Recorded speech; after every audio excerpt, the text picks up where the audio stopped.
భయం భయంగానే ఉంది. 3 వారాలు ఇక్కడ చూస్తే పెద్ద సినిమా రిలీజ్ విడుదల డేట్ వెళ్ళిపో దగ్గరకు వచ్చేస్తుంది. వెళ్ళిపోతుంది. మీరేమో అదే. ఒకవేళ ఇది తేలకపోతే సినిమా మేము వేయము పర్సెంటేజ్ అని చెప్పేస్తున్నారు. ఏమో కాదు దీనివల్ల పర్సెంటేజ్. ఎవరికి నష్టం అసలు? ఇక జనరల్గా చెప్పాలంటే బిజినెస్ అవగాహనలో తెలుస్తుంది. మాకు 2 లక్షలు నష్టం అయితే వాళ్ళకు 10 లక్షలు నష్టం అవుతుంది.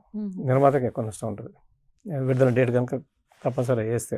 ఎందుకంటే 50 లక్షలు చేస్తే మాకు ఇచ్చేది 2 కదా, మొత్తం ఆయన తీసుకెళ్తాడు. ఇప్పుడు మేము రేపు 60% అన్నాం, వారికి 6 లక్షలు వస్తే మాకు 4 లక్షలు వస్తుంది, కాబట్టి వారికి ఎక్కువ నష్టం ఉంటుంది. పర్సెంటేజ్ అంటే ఏ రకంగా సార్? ఇది ఇప్పుడు తమిళనాడులో ఉంది, మహారాష్ట్రలో ఉంది, కర్ణాటకలో ఉంది. జనరల్గా 60 నుంచి 70 మధ్యలో నడుస్తుంటుంది. పూర్వం అంతా ఎక్కువ 60 ఉండేది. మొదటి వారం 60, రెండో వారం చెరసగం, మూడో వారం మాకు 60, వాళ్ళకి 40 అట్లా ఉంటుంటుంది.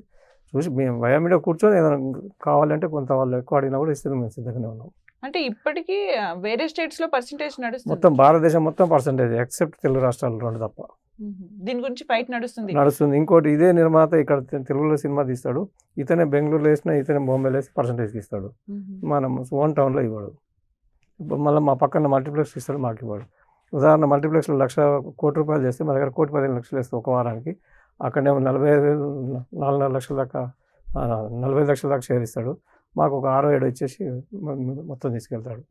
సినిమాల ముందు ఇలా వివాదాలు రావడం, సినిమా రిలీజ్ కి ముందు మళ్ళీ ఏదో మా చర్చలు సఫలమైపోయినాయి అని చెప్తూ ఉంటారు. అసలు ఈసారి అలాంటి సిచ్యువేషన్ చూడొచ్చా మళ్ళీ? మేము చూడాలి. ఇప్పటికైతే మేము గట్టిగానే ఉన్నాము. అది రేపు పిక్చర్ విడుదలైతే కానీ మా దాంట్లో కూడా ఎవరన్నా మిస్ అయ్యే వాళ్ళు ఉంటే అప్పుడే బయటపడుతుంది. అప్పటిదాకా మేము ఇప్పుడు మాట్లాడుకుంటే మాత్రం అందరూ ఐక్యంగానే ఉన్నాము.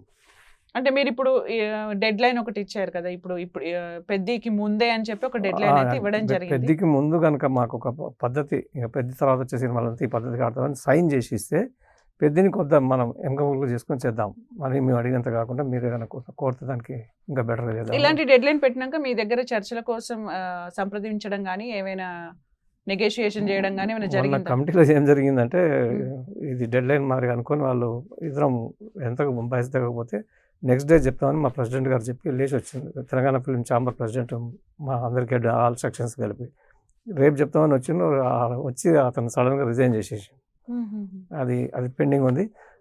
దానికి మేము ఎగ్జిక్యూటివ్లో మాట్లాడుకున్న తర్వాత మనం ఆల్రెడీ మార్చి ఎండింగ్లోనే పర్సంటేజ్ సిస్టమ్ స్టార్ట్ చేసినాం. ఇప్పుడు పెద్దకి మార్చేది లేదు. వాళ్ళు ఏదైనా అగ్రిమెంట్ మనకు ఒక ఫైనల్ డిసిషన్కి వస్తే అప్పుడు మనం ఆలోచిద్దాము, మార్చుదామని అంటున్నారు. ఇప్పుడు కొన్ని సినిమాలు హిట్ సినిమాలు ఫస్ట్ ఎంత బజ్ వచ్చినా కూడా కొన్ని హిట్ అవుతాయి, కొన్ని ఫ్లాప్ అవుతాయి. అక్కడ పర్సెంటేజ్ అన్నప్పుడు మీరు లాస్ అవ్వడం అట్లా ఏమైనా జరుగుతుందా? చిన్న రెంటల్ అయితే బాగుంటుందా?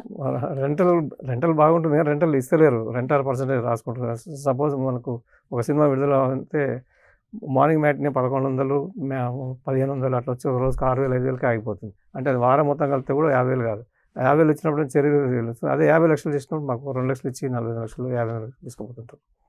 అది వద్దని చెప్తున్నాం.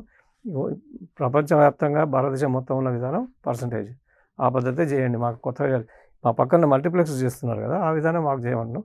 కాకంటే వాళ్ళకంటే ఇంకొంత ఎక్కువ తీసుకోమని కూడా మేము మరీ చెప్తున్నాం. అంటే రెంటల్ ఆర్ పర్సంటేజ్ అని ఉంటుంది, అది తీసేయాలి. రెంటల్ ఆర్ పర్సంటేజ్ తీసేయాలి, ఓన్లీ పర్సంటేజ్ పెట్టాలి.